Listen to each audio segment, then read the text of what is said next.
Friends, ఒక దట్టమైన అడవిలో ఒక ఎలుక ఉంటుంది అనమాట. అది కన్నాల నుంచి బయటకు వచ్చి తొంగి చూస్తూ ఉంటుంది, లోపలికి వెళ్ళిపోతూ ఉంటుంది. ఇలా జరుగుతూ ఉంది. దేవుడు దాన్ని చూస్తాడు, ఆ ఎలుకను చూస్తాడు అనమాట. సో ఇదేంటి ఇలా ఇబ్బంది పడతా ఉంది, అసలు దీని బాధ ఏంటి తెలుసుకుందామని చెప్పేసి దేవుడు ప్రత్యక్షమైపోయి ఎలుకను అడుగుతాడు. ఏంటి నీ బాధ ఏంటి, నువ్వు ఎందుకు భయపడుతున్నావు, లోపలికి బయటకు వస్తున్నావు, ఏంటి నీ బాధ అని అడిగితే ఆ ఎలుక అంటుంది అనమాట, దేవుడా ఈ అడవిలో ఒక పెద్ద పిల్లి ఒకటి ఉంది, ఆ పిల్లి నన్ను తినేస్తానని భయం వేస్తుంది, అందుకే నేను బయటికి వెళ్ళట్లేదు. నేనే కనుక పిల్లినైతే ఈ అడవి మొత్తం విచ్చలవిడిగా తిరిగేదాన్ని, మస్తు హ్యాపీగా ఎంజాయ్ చేసేదాన్ని అని చెప్తుంది అనమాట. నీ కోరిక నేను తీరుస్తానని చెప్పేసి దేవుడు దాన్ని బ్లెస్ చేస్తాడు. ఎలుక కాస్త పిల్లిలా తయారవుతుంది. ఒక 2 రోజులు బాగానే ఉంటుంది. 2 రోజుల తర్వాత ఆ పిల్లి మళ్ళీ భయపడతా ఉంటుంది అనమాట. దేవుడు మళ్ళీ దాన్ని చూస్తాడు. చూసి దేవుడు అడుగుతాడు, ఏంటి ఇప్పుడు నీ బాధ ఏంటి, పిల్లి నవ్వాలన్నావు కదా, ఇప్పుడు పిల్ల తయారైపోయావు కదా, నీకేంటి ఇప్పుడు బాధ అంటే, దేవుడా ఈ అడవిలో ఒక పెద్ద కుక్క ఒకటి ఉంది, ఆ కుక్క నన్ను తినేస్తాను, నాకు భయం వేస్తూ ఉంది, అందుకే నేను భయపడుతున్నానని చెప్తుంది.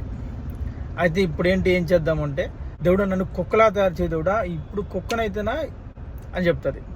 సరే దేవుడు ఏం చేస్తాడు, ఓకే దేవుడు బ్లెస్ చేస్తాడు, అది కుక్కలా తయారైపోతుంది. 2 రోజులు బాగానే ఉంటుంది. 3వ రోజు మళ్ళీ ఆ కుక్క భయపడతా ఉంటుంది. దేవుడు చూస్తాడు పైనుంచి, చూసి మళ్ళీ ఆ కుక్కను అడుగుతాడు, ఇప్పుడేమైంది నీకు, ఇప్పుడు కుక్కలా తయారైపోయి కదా, ఇప్పుడు అడవి మొత్తం నీదే కదా అంటాడు. అంటే ఆ కుక్క అంటుంది అనమాట, దేవుడా నేను కుక్కలా అయితే తయారైపోయాను, కానీ బయట ఒక పులి తిరుగుతూ ఉంది అడవిలో, ఆ పులి నన్ను తినేస్తాను భయం వేస్తూ ఉంది అంటాడు. ఇప్పుడు నువ్వు పులి అవ్వాలి అంతే కదా అంటాడు. అని దేవుడు దాన్ని బ్లెస్ చేస్తాడు, అది పుల్లా తయారైపోతుంది అనమాట. ఇప్పుడు పులి అయిపోయింది. ఆ పులి అయిపోయిన తర్వాత 2 రోజులు బాగానే ఉంటుంది. మళ్ళీ 3వ రోజు ఇది మళ్ళీ ఏడుస్తా భయపడతా ఉంటుంది. 2 రోజులు బాగానే ఉంటుంది. మళ్ళీ 3వ రోజు భయపడతా ఉంటుంది. దేవుడు మళ్ళీ పైన చూస్తాడు. చూసి మళ్ళీ ప్రత్యక్షమైపోయి, ఏమైంది ఇప్పుడు నీకు, పులి కదా, నీ అడవి మొత్తం నీదే, ఇప్పుడు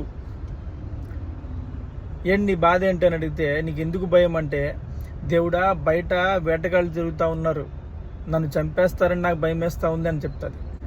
అయితే ఇప్పుడు ఏం చేద్దామంటాడు దేవుడు.